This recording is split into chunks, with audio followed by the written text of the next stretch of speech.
This morning, I saw a woman's video and she was crying while she was driving and saying that she's tired of dating because she had this situation and she thought it was going really well. And then he started withdrawing. So he did the love bombing. He was very present in the beginning. And then little by little, he started withdrawing, which is unfortunately a familiar story. And it got me thinking about when people are disappointed in general, where it evokes a visceral emotional response like that. It could be anger, it could be sadness, disappointment.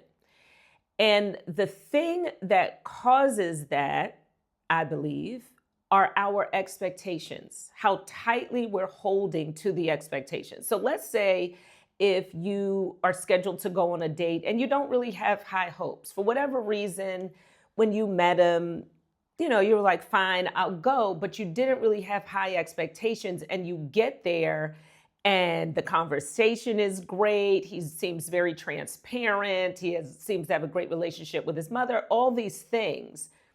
Well, now you're blown away. Why? Because your expectations were low. And so as difficult as it is in life, as much as you can, it's okay to be hopeful. I mean, it's okay to do whatever you want. You're grown. But hope is not the problem. It's when we hold tightly to the hope of an outcome because it doesn't leave room for anything else to be the case. This woman started this situation with this guy, and each time he offered something that she liked, her expectation grew. So that when he started to withdraw, she was still holding this tightly to this hope, this hope of an outcome that this guy was the one based upon the things that he was doing. Why does that matter? When we hold so tightly to the expectation, when it doesn't come to pass, it's like if you built up a bunch of adrenaline and the activity that you're doing doesn't match the adrenaline that you've built up, you start to feel sick because you need somewhere to put all that energy. Well, it's the same with expectations. When we hold tightly to the hope of an outcome that doesn't happen, the fall emotionally from that is great.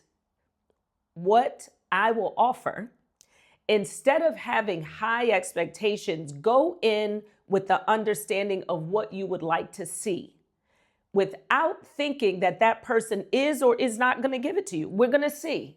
We're just going to see.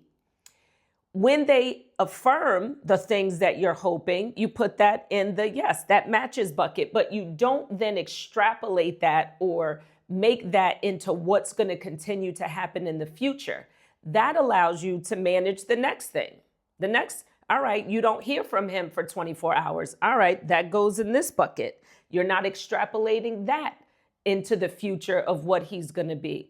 And what happens is you start to have a very good scale that you can manage and monitor based upon how you want to be treated. And you can look at that objectively because you've not put all the hope onto the other person. And this applies to jobs, this applies to friends, this applies to family members. Try to keep your expectations at a minimum, but really have a deep and profound understanding about who you are and what's acceptable to you so that you're not bypassing that with the hope of this outcome, right? Because now we're looking for evidence to match this expectation that we've set, oftentimes bypassing our own core values, bypassing our own standards, bypassing our own belief systems because we're holding so tightly to this expectation. So bring the expectations down and go in with an understanding of who you are and what you will accept. And then you can be out when it's time to be out and not waste your time, or you can give it more opportunities because you've actually weighed it out and you're not only reaching for the expectation.